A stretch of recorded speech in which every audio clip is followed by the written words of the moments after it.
दोबारा से बता देता हूँ मैंने क्या क्या बातें बोली हैं, ठीक है। आपको याद करनी पड़ेंगी ये बातें, ध्यान रखना, ठीक है। क्या पहली बात क्या बोली थी? पहला पॉइंट जो डेफिनेशन है कंजर्वेटिव फोर्स की, work done against any force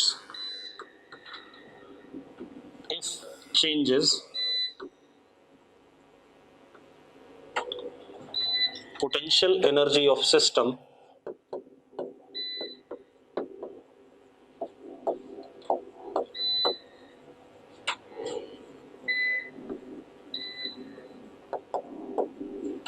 then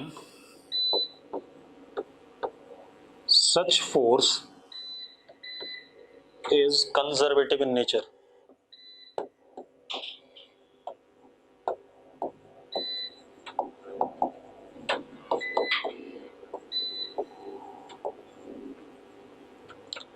मतलब अगर किसी फोर्स के अगेंस्ट वर्क करने पे सिस्टम की पोटेंशियल एनर्जी में चेंज आ रहा है, ठीक है, इतनी बात।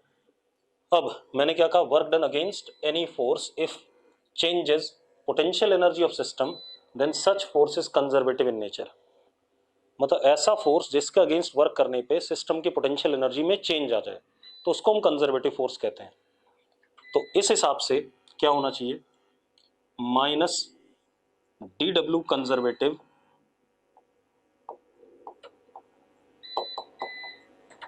Is equal to D U change in potential energy. ये आ गया कि नहीं आ गया हमारे पास? यस और नो, यस और नो, जल्दी बोलो भाई। ठीक है, एक चीज और, minus F conservative dot D S is equal to D U. लिख सकते हैं कि नहीं लिख सकते हैं? ये बात मैंने बोली थी, ठीक है। एक पॉइंट तो ये था, ये डेफिनेशन है। अब आ जाते हैं प्रॉपर्टी पे, ठीक है। मतलब डेफिनेशन क्या है, अगर किसी फोर्स के अगेंस्ट काम करने पे सिस्टम की पोटेंशियल एनर्जी में चेंज आता है तो उस फोर्स को हम कंजर्वेटिव कहेंगे। क्लियर है इतनी बात? अब अगली कहानी पे आ जाते हैं, properties.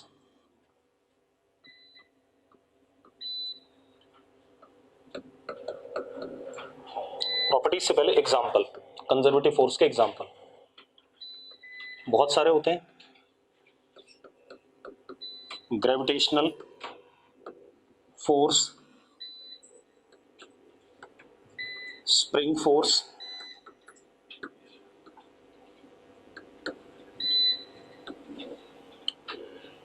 Electrostatic force,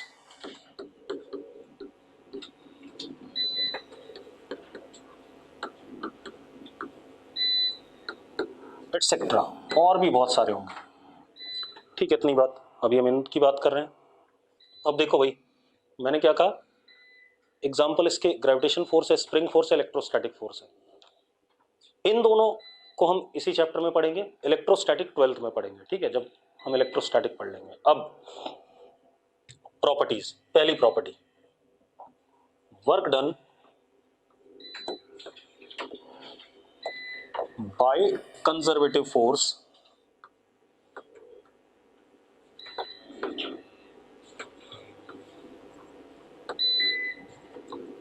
do not depend on path, ठीक है, इतनी बात। depends only on initial and final state of system।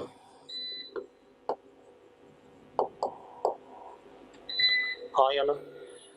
इसी वजह से मैंने क्या कहा कि work done by conservative force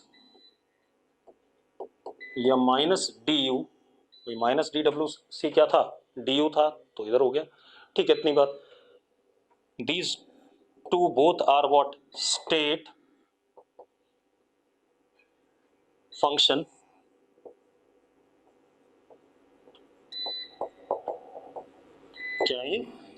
function है। क्लियर है? ठीक, अब अगली बात पे आते हैं, अगली property,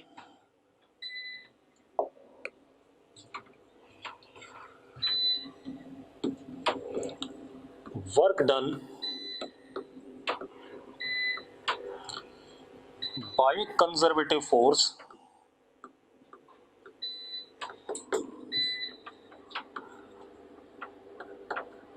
work done by conservative force in closed path is always zero.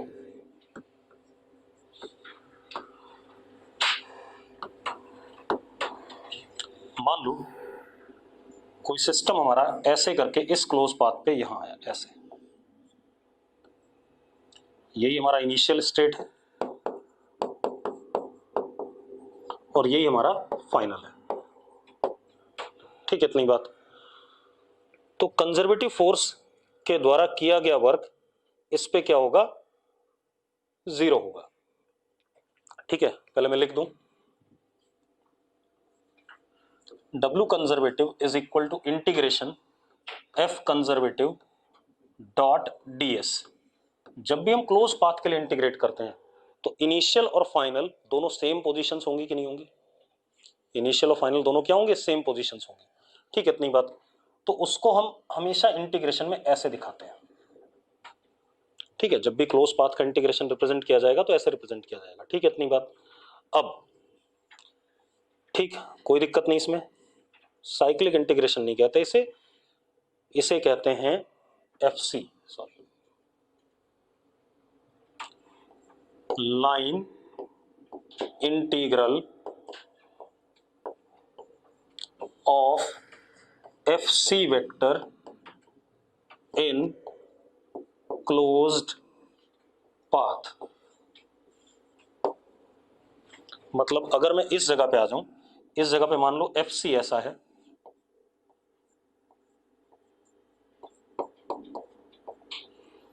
और तो ये हमारा क्या होगा? DS होगा।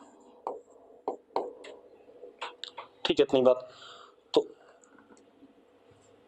योगेश शर्मा इसे फ्लक्स नहीं कहते हैं। ठीक है, इसे कतई फ्लक्स नहीं कहते हैं, उस सरफेस इंटीग्रल होता है वो लाइन इंटीग्रल नहीं होता है। ठीक है, तो फालतू में थोड़ा सा 12th में कुछ सुन लिया होगा, उसको बीच में पटक दिया इसने। ठीक है, जो बोल रहा हूं उसकी बात सुन ले यार।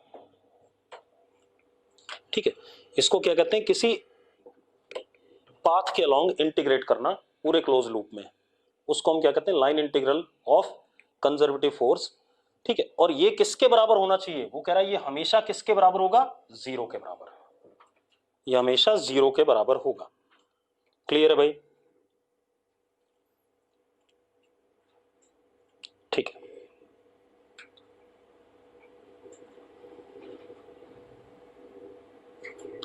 ठीक है। अब जरा देखो, एक मिनट, यहीं से बहुत बढ़िया चीज लाएंगे हम। अब क्योंकि आप एक बात बताओ, 10 तक आपने क्या डिफरेंशिएशन इंटीग्रेशन पढ़ा था?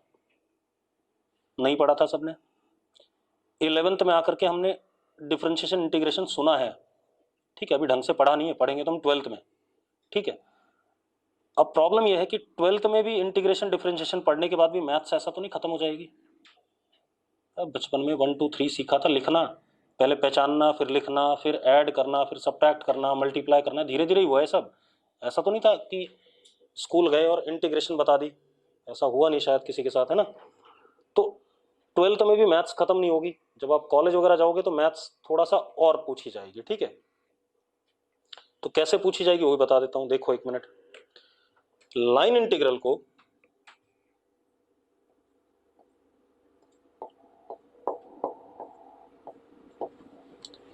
F डॉट ds को फॉर द क्लोज लूप ऐसे भी रिप्रेजेंट किया जाता है, डेल क्रॉस FC। डेल एक वेक्टर है, इसको याद करना पड़ेगा क्योंकि 11th 12th में नहीं है। डेल क्रॉस FC ये आपका अपने आप ही इसके बराबर हो गया।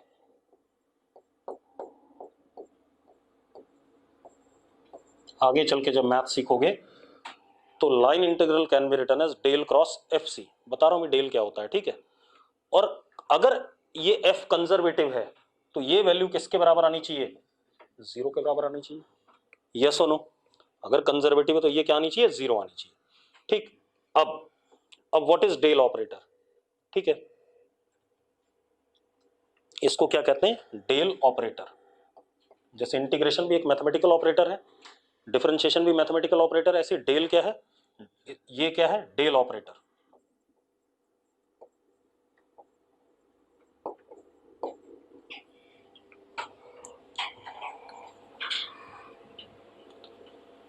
इसको डेल कहते हैं, एक्चुअल में तो मैं डेल कह रहा हूं लेकिन इसे डेल ऑपरेटर कहते हैं, ठीक है, DEL। पारस चावला, डेल क्या अभी जरूरी है, मतमान जरूरी है, मैं सवाल दूंगा, होगा ही नहीं किसी भी तरीके से, ठीक है। देख, अगर मैं कोई चीज बता रहा हूं तो जरूरी होगा तभी बता रहा हूं। अब जरा देखो एक minute, what is this del operator, del operator is simply D by D X, चलो हम ऐसे लिख लें जैसा हमने लिखा हुआ है, I cap plus D by D Y J cap plus D by D Z K cap, ठीक है भाई, ये डेल ऑपरेटर होता है।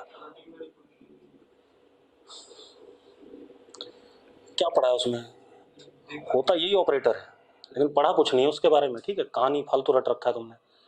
अब जरा देखो, श्रोडिंगर समझ में आई, नहीं है ना, इसीलिए नहीं आई क्योंकि मैं डेल ऑपरेटर ही नहीं आता था, और ये थोड़ा बहुत तब समझ में आएगा जब मैं वेव करा दूंगा, तब शायद थोड़ी बहुत श्रोडिंगर समझ में आएगी, थोड़ी बहुत आएगी, ज्यादा वो भी नहीं आएगी तब भी, क्योंकि श्रोडिंगर जो आप पढ़ते हो शायद टाइम वेरिंग नहीं पढ़ते हो, आप पोजीशन वेरिंग पढ़ते हो ना, एक्चुअल में दोनों होता है, टाइम और पोजीशन दोनों होता है, ठीक है। तो हम बाद में बात करेंगे, अभी उतने डिटेल में जाने की जरूरत नहीं है। अब ये डेल ऑपरेटर है, जो हमारा कंजर्वेटिव फोर्स है that is F C X I cap plus F C, उसके कंपोनेंट ले लिए मैंने, F C Y J cap plus F C Z K cap. मुझे अगर ये पता करना हो, अगर मुझे एक फोर्स दे दी गई और आपसे ही बोले कि बताओ ये कंजर्वेटिव है नॉन कंजर्वेटिव है, आपको फोर्स दे दिया एफ वेक्टर और आपको बोला कि ये बता दो कंजर्वेटिव है नॉन कंजर्वेटिव, तो कैसे बताओगे, क्या कोई लूप लोगे और उसमें एफ डॉट डी एस कर पाओगे, मेरे ख्याल से तो नहीं कर पाओगे, इतनी मैथ्स आपको नहीं आती है, क्योंकि मैंने जो लूप लिया है वो अजीबो गरीब सा लिया है, टेढ़ा मेढ़ा, ठीक है। कुछ लोग सर्कल होता तो कर लेते अंडर गिवन कंडीशंस, ठीक है, रेक्टेंगल होता तो कर लेते, जो भी कहानी थी, लेकिन मैंने कोई भी टेढ़ा मेढ़ा लूप लिया। भाई कोई भी चीज वैलिड तभी है जब हर क्लोज लूप के लिए वैलिड हो, ठीक है। तो अब ये हमारे पास आ गया, अब हमारे पास है क्या, F C is conservative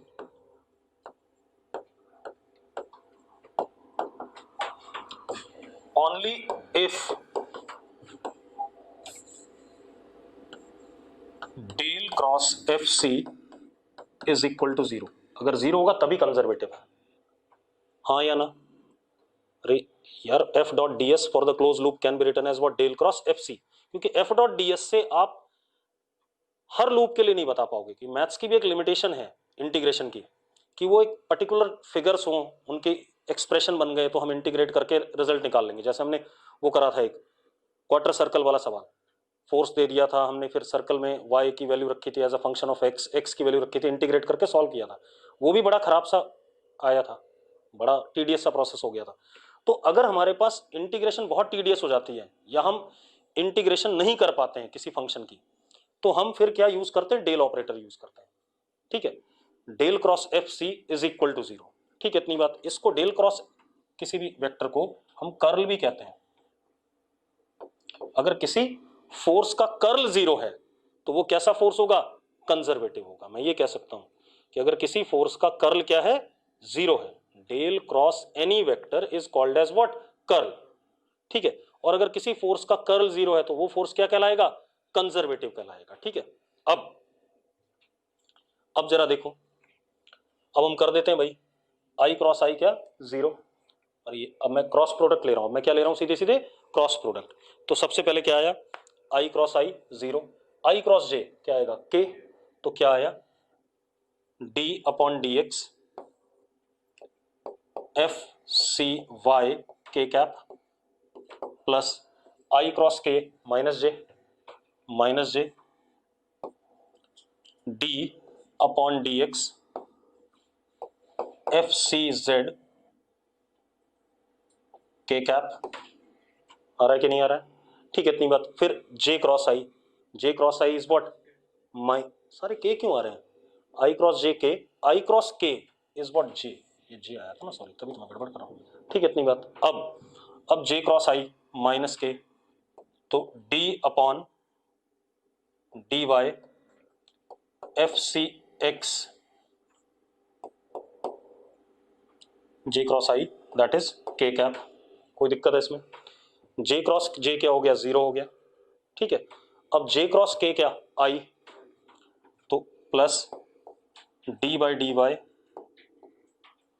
F C Z I cap. हाँ या ना? प्लस अब K cross I is what? K cross I minus J, नहीं K cross I J D upon D Z F C X J cap. K cross J is what? Minus आई,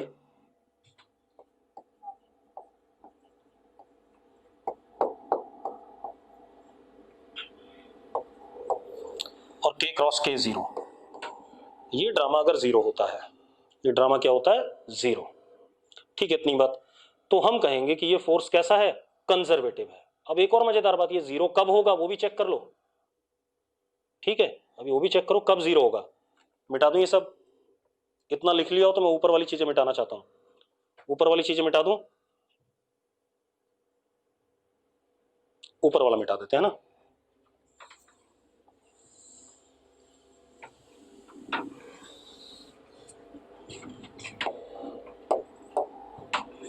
आई वालों को एक साथ ले लो, जे वालों को एक साथ और के वालों को एक साथ।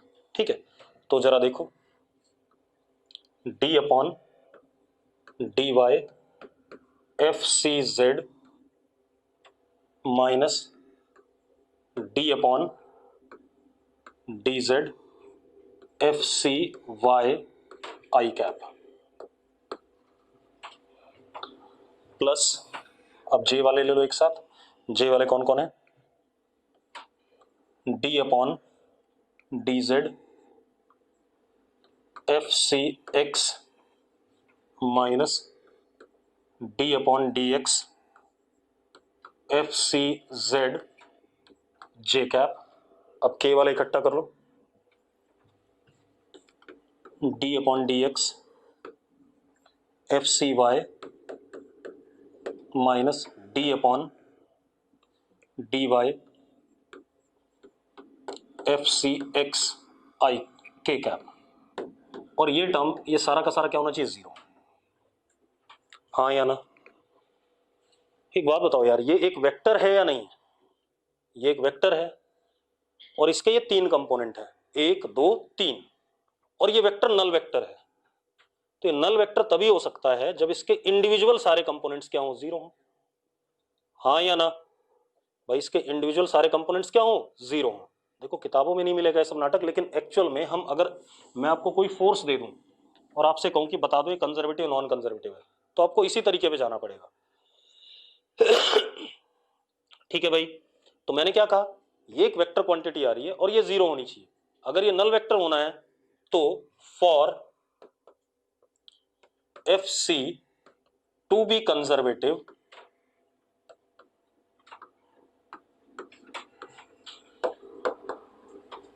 एफ सी को अगर कंजर्वेटिव होना है तो first term D F C Z upon D Y must be equal to D F C Y upon D Z, ये भी होना चाहिए। इसके साथ में दूसरी टर्म भी ऐसे ही होनी चाहिए, D F C X upon D Z is equal to D F C Z upon D X. तीसरी भी सेटिस्फाई करनी चाहिए, D F C Y upon D X is equal to D F C X upon D Y. अगर तीनों condition satisfy होंगी तो ये force क्या होगा? कंजर्वेटिव होगा भाई। क्लियर है?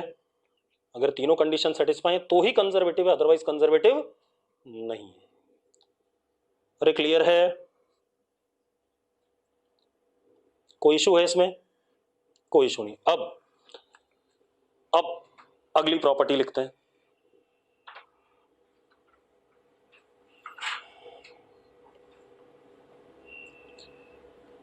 अगली प्रॉपर्टी क्या है, लिखो।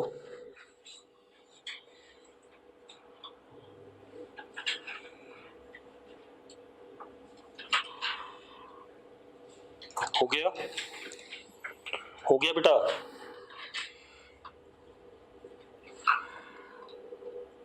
हो गया तो आगे बढ़े। ठीक है,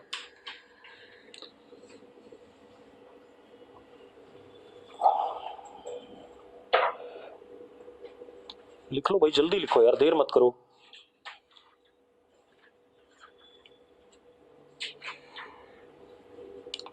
अब लिखते हैं बेटा, रुक जाओ। ऊपर ब्लर आ रहा है क्या बोर्ड? पारस चावला लिख रहा है, बाकी लोग नहीं आ रहा है। पारस तेरे मोबाइल में दिक्कत है, ऊपर स्क्रीन खराब हो गई है। अब सुनो भाई, अब लिखो, if force is one dimensional, अगली property, if force is one dimensional, अगर फोर्स वन डायमेंशनल है बेटा, ठीक है, if force is one dimensional मतलब उसके पास सिर्फ एक ही कंपोनेंट है, या तो एक्स वाला हो या वाई वाला हो या जेड वाला हो। बात समझ में आ रही है? और ये पार्शियल डेरिवेटिव होते हैं, मतलब हम जेड कंपोनेंट फोर्स का किसके रिस्पेक्ट में डिफरेंशिएट कर रहे हैं? वाई के। वाई कंपोनेंट फोर्स का किसके रिस्पेक्ट में? जेड के। एक्स कंपोनेंट किसके रिस्पेक्ट में? जेड के। ठीक है, इतनी बात। जेड कंपोनेंट किसके रिस्पेक्ट में? एक्स के रिस्पेक्ट में। ठीक है, इतनी बात, ये ध्यान रखना, अभी करके दिखाऊंगा मैं। तो मैंने क्या कहा, इफ फोर्स इज, क्या कहते हैं, one dimensional, then it is always conservative, then it is always conservative.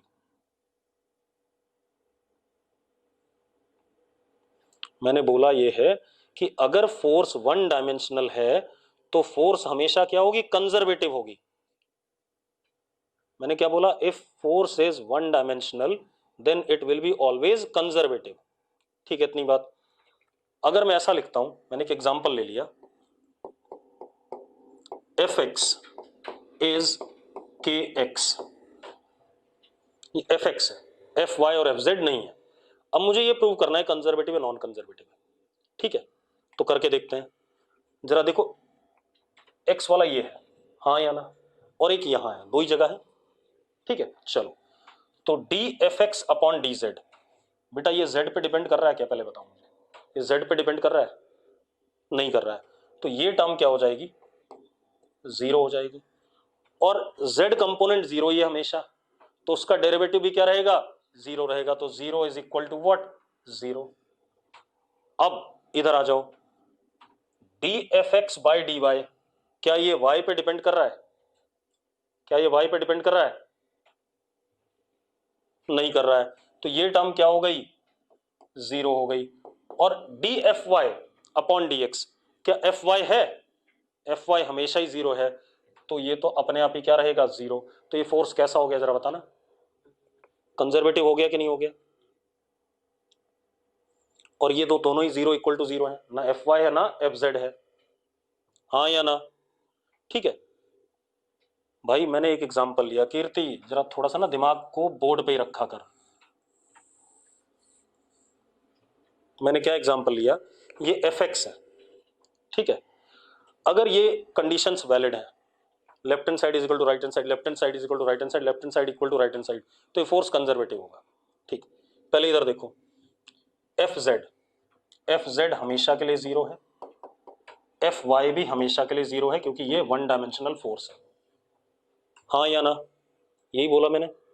तो अब आप एक काम करो, अगर मैं इसका डेरिवेटिव लेता हूं, जीरो ही आएगा, हमेशा जीरो है, तो इसका डेरिवेटिव लेता हूं तो क्या आएगा? जीरो आएगा। तो ये हो गया zero is equal to zero. ठीक है, कीर्ति ध्यान सुनना।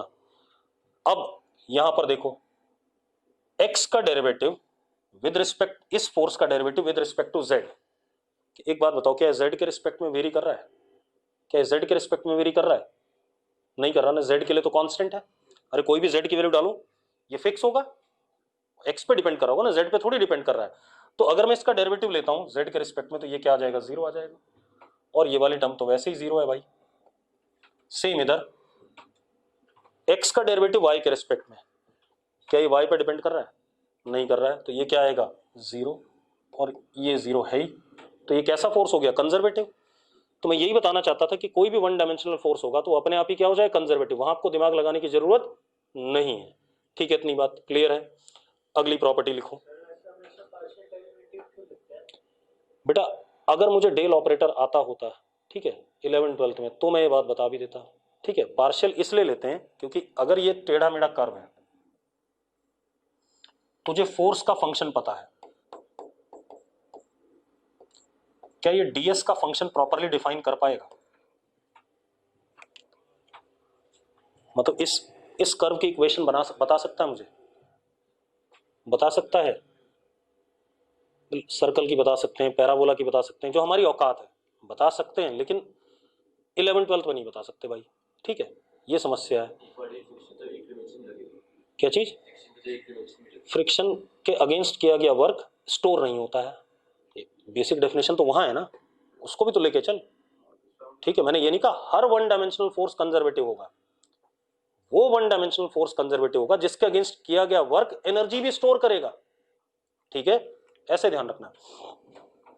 ठीक है, तो इसको अगर हम इसके फंक्शन को नहीं लिख सकते, फिर मैथ्स की हायर ब्रांच आती है, that is called as curl, del operator introduce करेंगे, और डेल ऑपरेटर पार्शियली लगता है, वो कॉलेज में जाके पता चलेगा, अगर पहुंच गए तो, नहीं पहुंचे तो फिर नहीं पता चलेगा कभी।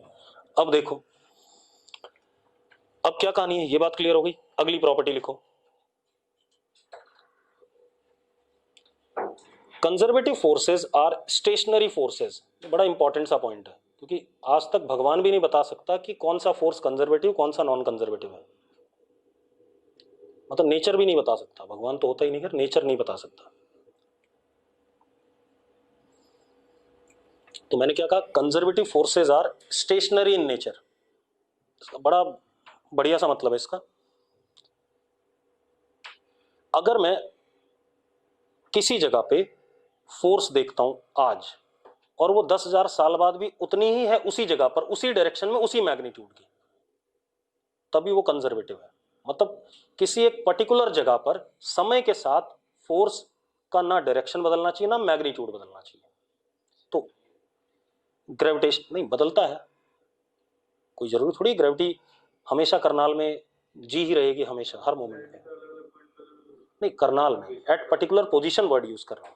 ठीक है, तो क्या जी हमेशा ही रहेगा करनाल में, ऐसा नहीं है, समय के साथ जी की वैल्यू बदल रही होगी। ठीक है, ये नहीं कह सकता कि जी की वैल्यू सेम थी जब अर्थ बना था और आज। ठीक है, तो इसीलिए मैं कह रहा हूं कि भगवान भी नहीं बता पाएगा कंजर्वेटिव है या नहीं है, for a period of duration that can be assumed as conservative. ठीक है, तो हम ग्रेविटेशन को अपने लिए कंजर्वेटिव ले रहे हैं, हो सकता है हमारा जो स्पैन ऑफ टाइम है वो बहुत छोटा है किसी दूसरे फ्रेम में, तब वो कंजर्वेटिव नहीं होगा। हम कितने साल जीते हैं, 60 साल 70 साल, तो हो सकता है किसी फ्रेम में वो कुछ हो ही ना। ठीक है, तो अब मैंने क्या कहा कि ऐसा फोर्स जो स्टेश नहीं, क्या लिखा मैंने, क्या बोला जल्दी बताना, conservative forces are stationary in nature. ठीक है, that is at any particular position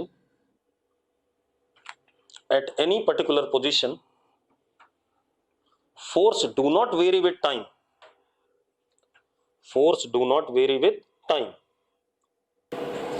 अगली प्रॉपर्टी,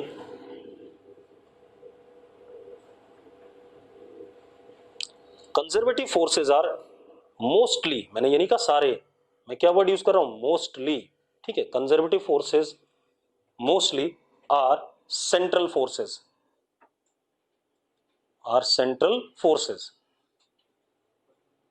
बता रहा हूं।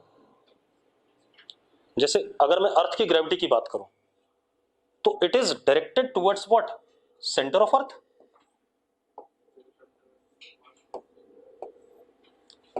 हाँ या ना, सेंटर ऑफ अर्थ की तरफ डायरेक्टेड है कि नहीं ग्रेविटेशनल फोर्स, अरे पक्की बात है कि नहीं। या अगर हमारे पास कोई प्लस क्यू चार्ज है, तो इसकी वजह से किसी पॉजिटिव चार्ज पे फोर्स कैसा लगेगा, रेडियली आउटवर्ड लगेगा या नहीं लगेगा। मैंने मोस्टली वर्ड यूज करा, मैंने कहा सारे नहीं, ज्यादातर।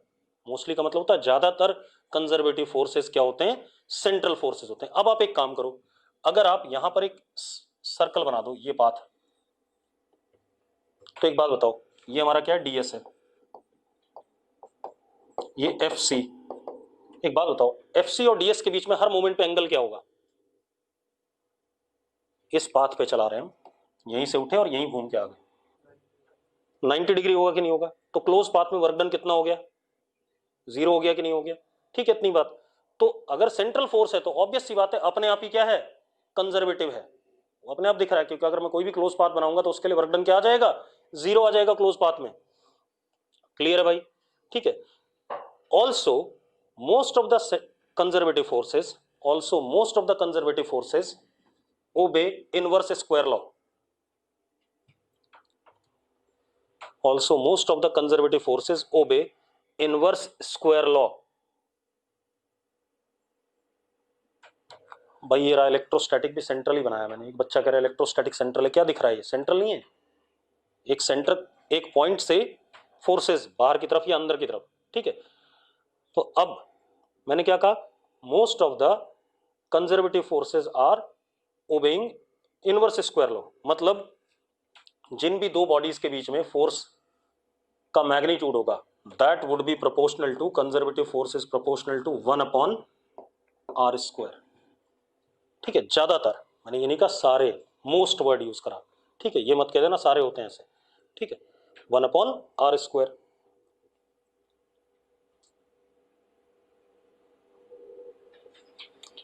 कोई एक आपको बता दो जिसमें नहीं लगता। स्प्रिंग फोर्स के एक्स अभी लिखा था मैंने, ठीक है, 1/r² नहीं हो, अभी बताऊंगा, क्यों परेशान है, सारी चीजें होंगी, बता दिया मैंने। स्प्रिंग फोर्स नहीं होता, अभी पढ़ेंगे स्प्रिंग फोर्स को पूरा, 2 लेक्चर लगा के स्प्रिंग ही पढ़ना है, मैं क्यों परेशान है। अब एक और चीज है भाई, एक सबसे बढ़िया प्रॉपर्टी क्या है, कंजर्वेटिव फोर्स के अगेंस्ट हमने कोई वर्क करा अगर, तो उसको हम कंप्लीटली रिकवर बैक कर सकते हैं। जैसे मान लो मैंने पारस चावला को छत पे चढ़ाया, ठीक है, इतनी बात, तो छत पे चढ़ाया तो वर्क करा हमने कंजर्वेटिव फोर्स के अगेंस्ट mgh, छत पे आने पे, यही होगा कि नहीं होगा, mg नीचे h ऊपर। जरा देखो, अगर मैं छत पे चढ़ा रहा हूं इसे, ये h है, पारस चढ़ रहा है, तो नीचे mg और ऊपर ये ds, ठीक है, तो माइनस mg डॉट ds का इंटीग्रेशन, mg कांस्टेंट है बाहर, ठीक है, is equal to change in potential energy delta U. ये होगा कि नहीं होगा, हाँ या ना। तो अब जरा देखो, mg और ds के बीच में एंगल कितना, 180 डिग्री, तो माइनस माइनस क्या हो जाएगा, प्लस, और mgh आ जाएगा। अब अगर पारस छत से गिरता है तो जो जमीन पे पहुंचेगा तो इसकी काइनेटिक एनर्जी क्या होगी, जमीन पे पहुंचेगा तो इसकी काइनेटिक एनर्जी क्या होगी, work done by gravity is equal to change in kinetic energy. हमने कहा था ना, कोई भी फोर्स अगर वर्क करता है तो वर्क डन बाय, तो कितनी हो जाएगी, mgh ही हो जाएगी, तो पूरी रिकवर बैक हो गई कि नहीं हो गई। तो जब भी हम कंजर्वेटिव फोर्स के अगेंस्ट वर्क करते हैं, तो कंजर्वेटिव फोर्स के अगेंस्ट किया गया वर्क हम कंप्लीटली रिकवर बैक भी कर सकते हैं, ठीक है, इतनी बात। तो लिखो जरा, लिखो work done against conservative force, work done against conservative force can be completely recovered। मैंने ये कहा कैन बी का मतलब होता है कर भी सकते हैं, नहीं भी कर सकते हैं। अब पारस चावला गिरते हुए किसी पेड़ से टकरा जाए, ठीक है, तो कुछ अपनी एनर्जी वहां लूज कर देगा, फिर थोड़ा कम से गिरेगा, ठीक है। अरे होता नहीं टॉम एंड जेरी, देखो ऊपर से गिरता है, कई जगह टकरा के नीचे गिरता है, तो खड्डा छोटा करता है जमीन पे, और अगर सीधे गिरता है तो खड्डा ज्यादा बड़ा होता है। मैंने क्या कहा, work done against conservative force can be completely recovered back. Can be का मतलब होता है कि पूरा रिकवर भी कर सकते हैं और नहीं भी कर सकते हैं अंडर सर्टन सर्कमस्टांसेस। अब इतनी बात मुझे बतानी थी आपको कंजर्वेटिव फोर्स के बारे में। अब हम बात करेंगे नॉन कंजर्वेटिव फोर्सेस।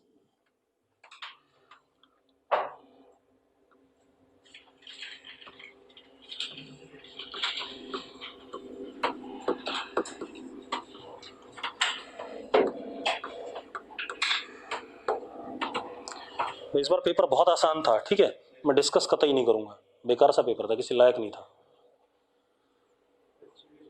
हाँ ठीक है।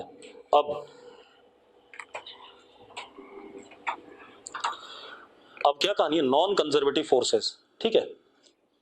अब एक चीज देखो, अगर किसी फोर्स के अगेंस्ट वर्क हो रहा है, ध्यान सुनना, अब अगर किसी फोर्स के अगेंस्ट वर्क हो रहा है, ठीक है, इतनी बात, और वो जो वर्क हुआ वो in form of heat, sound, light क्या हो जाए, हम लूज कर जाएं, तो वो फोर्सेस को हम क्या कहते हैं, नॉन कंजर्वेटिव फोर्सेस कहते हैं। तो लिखो जरा, लिखो,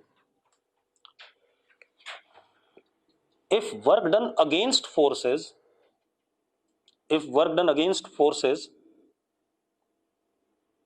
is lost as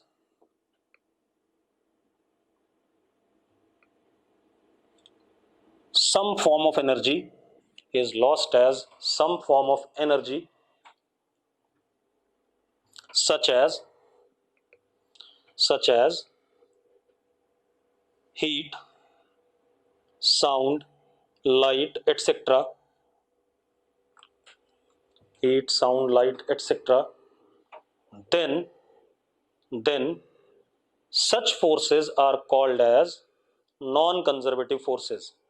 Then such forces are called as non-conservative forces. ऐसे फोर्सेस को हम नॉन कंजर्वेटिव फोर्सेस कहते हैं।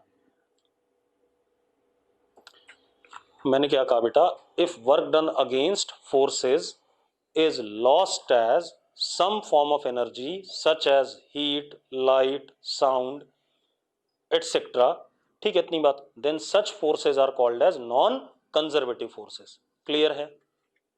अब जैसे मैं पारस को मान लो थप्पड़ मारूं तो आवाज आएगी, तो कुछ एनर्जी लूज कर गए हम, किसमें, साउंड में। कई बार तारे से दिखाई पड़ने लगते हैं, लाइट सी आती है ना, तो कुछ फॉर्म ऑफ एनर्जी उसमें भी लूज कर गए। ठीक, ठीक है भाई। अब क्या कहानी है, लिखो जरा, nearly all dissipative forces, nearly all dissipative forces are non conservative. All dissipative, nearly क्यों, all dissipative forces are non conservative. अब डेसिपेटिव फोर्सेस कौन कौन सी होती हैं, friction, all dissipative forces are non-conservative। Example में फ्रिक्शन, विस्कस फोर्स,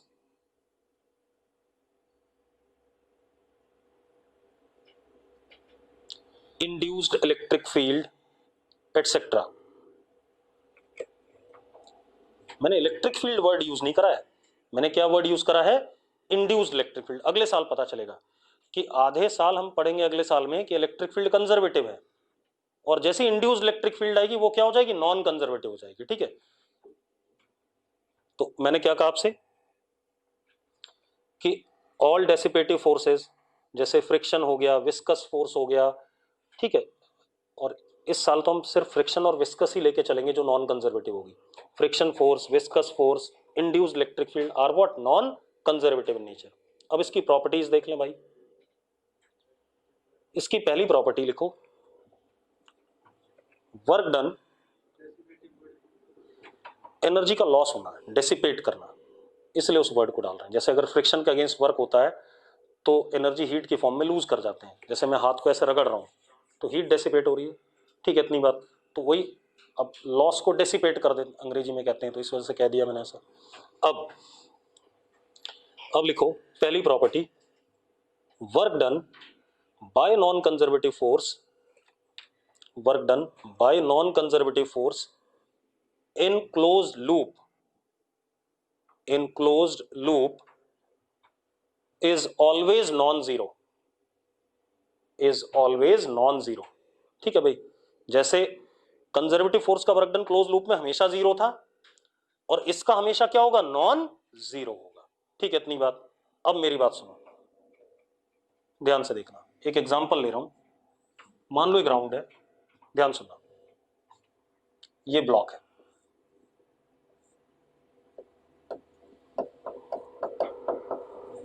फ्रिक्शन है, ठीक है। मैं इस ब्लॉक को इधर ले जा रहा हूं, ये फाइनल पोजीशन है, ठीक है, या ये पोजीशन ए और ये पोजीशन बी। फ्रिक्शन किधर लगेगा? पीछे लगेगा कि नहीं लगेगा? हाँ या ना?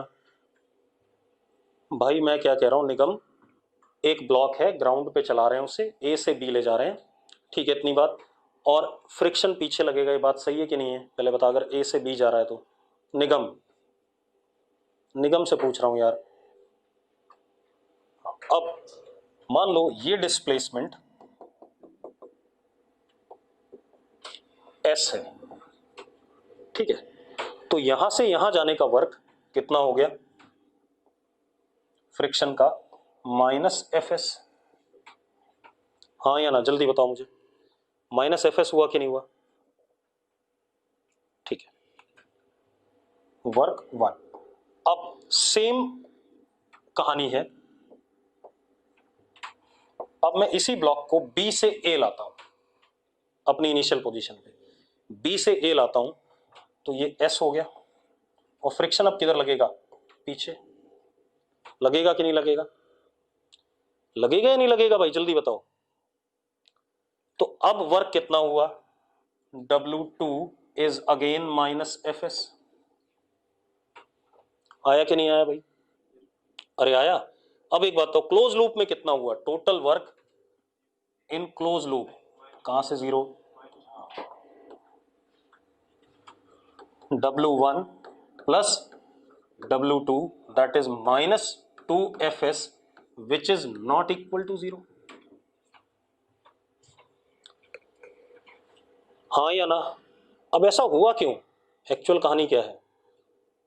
कहानी यह है कि इस फोर्स की डायरेक्शन बदल गई। मैंने कहा था स्टेशनरी फोर्स होता है कंजर्वेटिव, ये स्टेशनरी नहीं रहा, एक पर्टिकुलर पोजीशन पे देख, इसी जगह पे या इसी जगह पे देखो, फ्रिक्शन किधर लग रहा है? पीछे। मतलब जब यहां पहुंचा तो फ्रिक्शन इधर लग रहा है, हाँ या ना? तो इसलिए ये ऐसा ही बिहेव करेगा, ठीक है, इतनी बात। तो work done by non conservative forces in close loop is always non zero. Clear है सबको? अगर क्लियर है तो यस लिख दो भाई।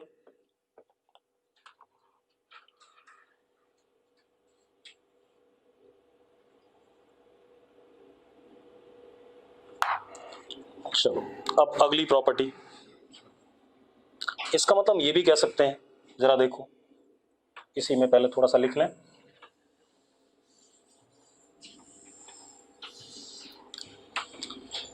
Work done by non conservative force that is F non conservative dot ds for close loop is not equal to zero. Yes और no? Mathematically तो यही कहेंगे। अरे भाई क्लियर है? या हम ऐसा भी लिख देंगे,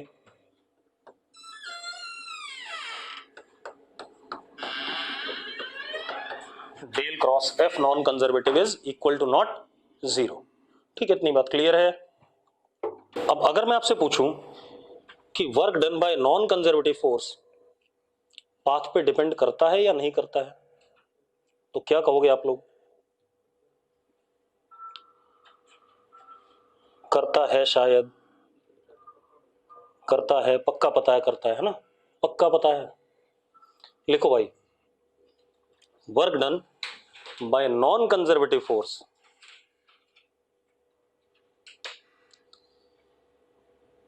मे और may not depend on path. मैं कुछ अलग ही कहानी बताऊंगा, ठीक है? तो तुमने पढ़ा और उसको प्रूव भी करूंगा, ऐसा नहीं कि मैं छोड़ दूंगा, ठीक है? अभी देख लो, चिंता ना कर, सारी बात बता दूंगा, चिंता ना कर। तो फ्रिक्शन ही दिमाग में क्यों आ रहा है? अगले साल जब 12th में इंड्यूस इलेक्ट्रिक फील्ड पढ़ोगे ना, तो और अच्छे से दिखेगा। एक तो फ्रिक्शन से दिखेगा। हाँ सही कह रहा है, फ्रिक्शन है एक ऐसा कारण। Work done by non conservative force may और may not depend on path. बेटा किताबों में लिखा है डिपेंड्स ऑन पाथ, लेकिन ऐसा हमेशा नहीं होता है, कई बार करता है, कई बार नहीं करता है, ठीक है? और ये आईआईटी में आया हुआ सवाल है, तो मैं ऐसे नहीं फेंक रहा हूँ कि हाँ, मैं अपनी तरफ से बता रहा हूँ, आईआईटी में 1989 में सवाल आया हुआ है, ट्रू और फॉल्स में। ठीक है, तब ट्रू फॉल्स भी आते थे, तो अपने आप समझ लो आईआईटी हमारी किताबों से काफ़ी ठीक ठाक काम करता है। तो अब work done by non conservative force may और may not depend on path. ठीक है, एक काम कर लेते हैं भाई, आपको ये तो क्लियर कि पाथ पे डिपेंड करेगा, आपके दिमाग में ही आता है, डिपेंड नहीं करेगा, यही सबसे बड़ा इशू है। ठीक है, तो वो प्रूव कर देता हूं, देखो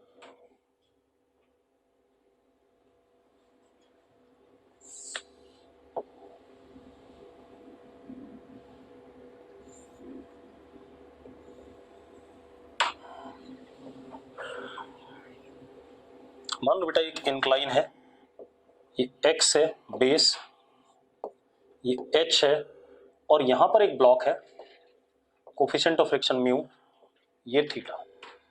ठीक है, ब्लॉक यहां से यहां आ रहा है, ये इनिशियल पोजीशन और ये इसकी फाइनल पोजीशन। तो जरा देखो फ्रिक्शन कैसे लगेगा पीछे,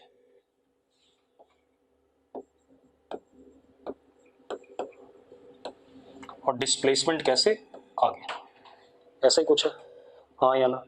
तो work done by friction along this first path is equal to minus mu mg s cos theta, यही होगा कि नहीं होगा? And what is s cos theta? x, what is s cos theta? x। ठीक है, तो अब कितना भाई, फोर्स पीछे है, डिस्प्लेसमेंट आगे, 180 डिग्री एंगल तो माइनस। ठीक है, इतनी बात, mu M G cos theta force ही है। ठीक है, अब कितना आ गया, minus mu M G X, ये वर्क डन आ गया, आ गया भाई कि नहीं आ गया? यस और नो? अब इसी इंक्लाइन को लेता हूं मैं,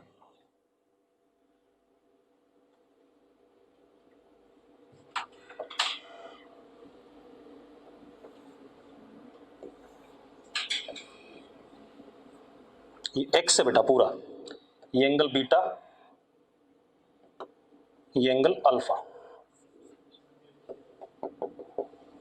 ये x1, ये x2 and total is x।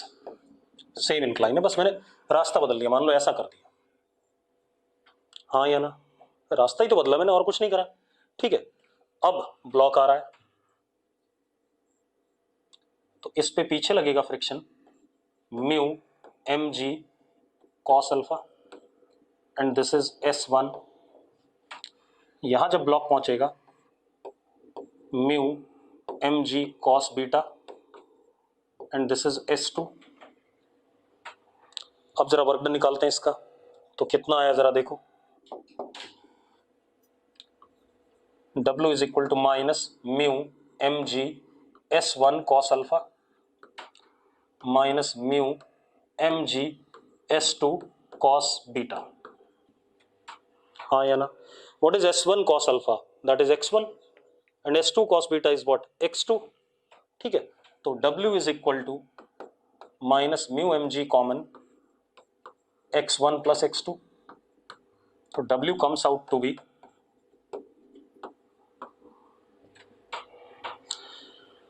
दो अलग अलग पाथ के लिए सेम वर्क आ गया कि नहीं आ गया भाई? दो अलग अलग पाथ के लिए सेम वर्क आया कि नहीं आया? तो कई बार ये डिपेंड नहीं भी करता है। ठीक है, इतनी बात, कंडीशंस होती हैं सारी।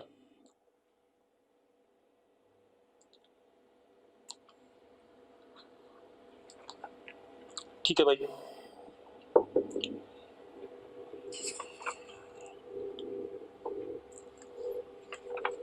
कोई दिक्कत है इसमें?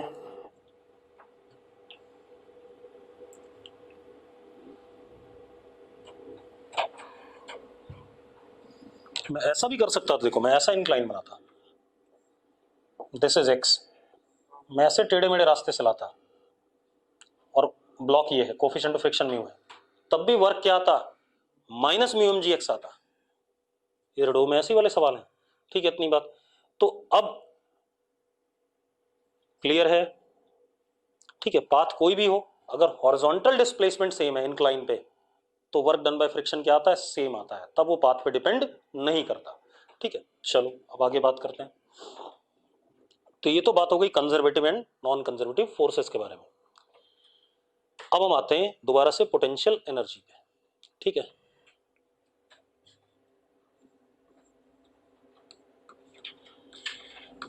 ये एक सवाल कर लें, कंजर्वेटिव नॉन कंजर्वेटिव फोर्सेस में ही एक सवाल भी कर लेते हैं ताकि आपको क्लियर रहे कहानी क्या है। मैंने आपको 4 फोर्सेस दिए, आपको ये डिसाइड करना है कि इनमें से कौन कंजर्वेटिव नहीं है, ठीक है। 4 फोर्सेस लिख रहा हूं, आपको ये डिसाइड करना है इनमें से कौन कंजर्वेटिव नहीं है। पहला,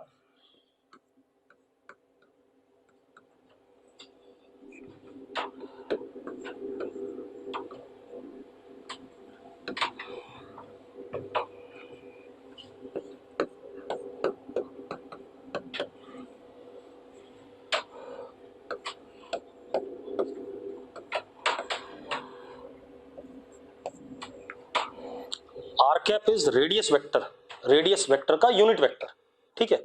R cap is what, unit vector of radius vector, ठीक है।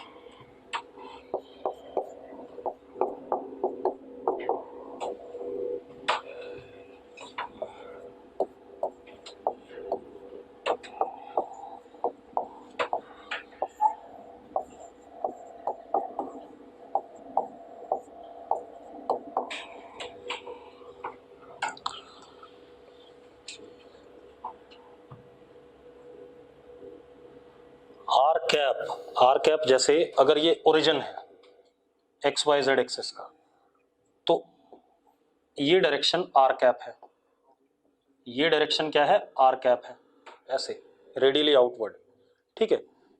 रेडियस के अलोंग कोई भी डायरेक्शन को हम क्या कहेंगे, आर कैप कहेंगे।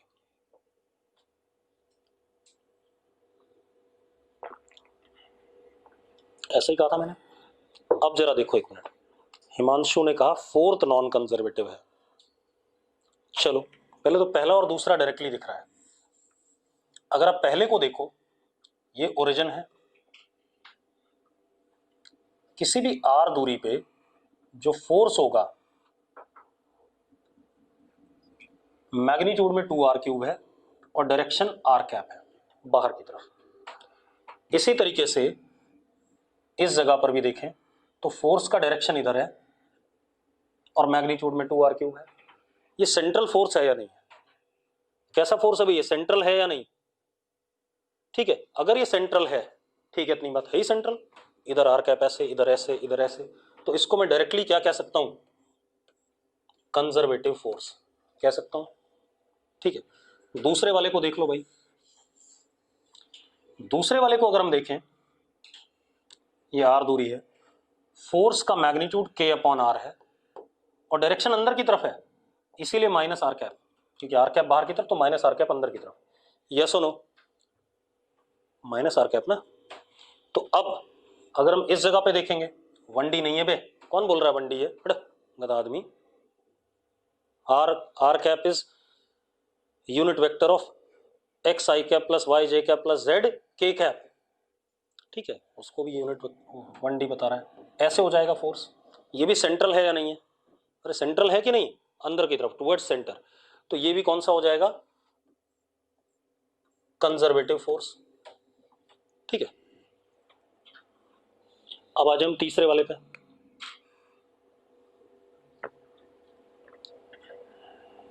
अब तीसरे वाले को देखो तो ये प्लेनर फोर्स दिख रहा है, इसमें जेड कंपोनेंट नहीं है। अबे है कहीं, इसमें जेड कंपोनेंट नहीं है, प्लेनर फोर्स है ना, ऑन अ प्लेन, ठीक है।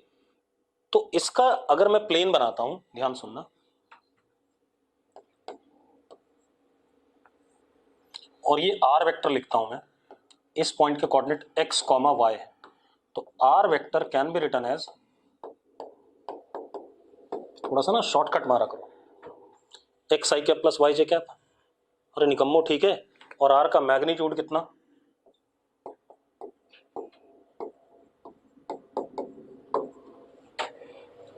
ये X square plus Y square is what, R square.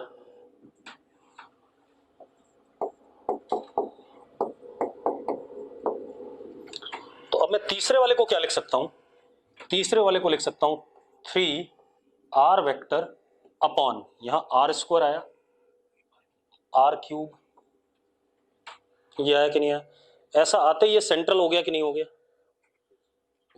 अबे ऐसा आते ही ये क्या हो गया, सेंट्रल हो गया, सेंट्रल हो गया, तो इसका भी खेल खत्म हो गया, ये भी क्या हो गया, कंजर्वेटिव, हाँ या ना, ठीक है। अब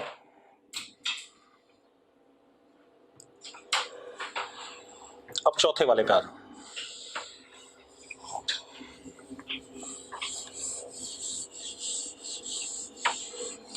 चौथे वाले को या तो चेक कर लो या जैसा मैं कह रहा हूं वैसा कर लो। चेक करने का मतलब डिफरेंशिएट करना पड़ेगा, हाँ या ना, हाँ। एक काम करो, आप X square plus Y square को आर स्क्वायर कह सकते हो, ये तो फिक्स होगा for a given X Y, ठीक है। तो नीचे आर क्यूब हो जाएगा, 3 अपॉन आर स्क्वायर, ये तो कांस्टेंट हो गया, बाहर कर लेते हैं, ठीक है। तो क्या हो गया, F is equal to 3 upon R square Y I cap plus X J cap, हाँ या ना, ठीक है। सॉरी आर क्यूब जो भी है उसको कांस्टेंट, उससे क्या फर्क पड़ रहा है। अब आप एक काम करो, दोबारा से वापस आओ, यहां देखो, ये था एक्स और वाई में यही टर्म है कि नहीं है, D F Y upon D X, अगर D F x upon D Y के बराबर है तो कंजर्वेटिव है, और बराबर नहीं है तो नॉन कंजर्वेटिव है, ठीक है, इतनी बात। तो जरा देखो एफ एक्स कितना है, वाई, ठीक है। तो मैंने क्या कहा, डी एफ एक्स, अच्छा नीचे ये भी है भाई, इसको भी लेना ही पड़ेगा आपको, तभी बराबर नहीं आएगा। ये क्या हो गया, x square plus Y square की पावर 3/2, और एफ वाई कितना हो गया, x upon x square plus Y square की पावर 3/2। अब आपने क्या करना है, D F x upon D y, keeping x as constant, keeping x as constant, ये निकालना है। और आपने निकालना है D F Y upon D x, keeping y as constant, ठीक है, इतनी बात। जब आप इन दोनों को निकालोगे ये दोनों बराबर नहीं आएंगे, और ये दोनों जब बराबर नहीं आएंगे, आप देख लो यार, अगर D F x upon D y करता हूं, ठीक है, करके देखो, ये बड़ा अजीबोगरीब सा आएगा, डिनोमिनेटर का स्क्वायर यानी कि x square plus Y square की पावर 3, भाई डिफरेंशिएशन का डिवीजन वाला रूल पता है ना, denominator 3/2 into differentiation of numerator, तो y का 1 आ जाएगा, minus numerator into differentiation of denominator, differentiation of denominator is 3/2 x square plus Y square की पावर 3/2 माइनस 1 दैट इज 1/2। अब अंदर का डेरिवेटिव y वाले का, तो 2y बाहर आएगा, 2y बाहर आएगा तो यहाँ y स्क्वायर, और ये 2 से 2 कट जाएगा।